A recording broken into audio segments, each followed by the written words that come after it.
मलेर में 23 मार्च के हवाले से सजे मुल्क जी रज़ाकाबाद में सिंध कलेरी इत्तेहाद क़ौमी अमन कमेटी बराए बैनुल मज़ाहब समेत मुख़्तलिफ़ तंज़ीमुनि तरफ़ां रैली कढी वई।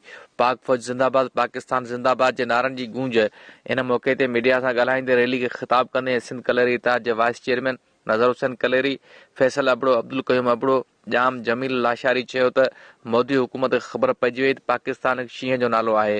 हिननि वधीक चयो त भारतीय हुकूमत सम्झी छॾे त पाकिस्तान हाणे माज़ी वारो नाहे रहियो जो भारत हमला कंदो ऐं पाकिस्तान बर्दाश्त कंदो रहंदो। इन्हनि वधीक चयो त जंहिं मुल्क जी फ़ौज सां अवाम जो साथ न हुजे उन मुल्क जी हालत इराक़ खां बदतर थी वेंदी आहे। इन मौक़े ते पाकिस्तान जे शहीद फ़ौजी जवाननि खे ख़िराज तहसीन पेश कयो वियो।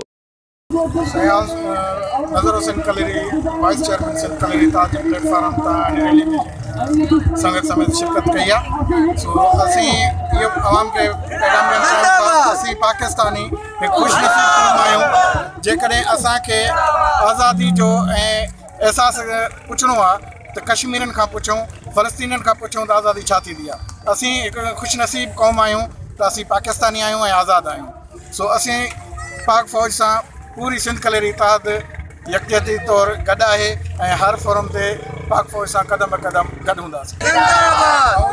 पैगाम सिंध कलेरी इत्तेहाद जो पाक फ़ौज सां गॾु आहे, सिर कुर्बान करण लाइ बि तयारु आहे।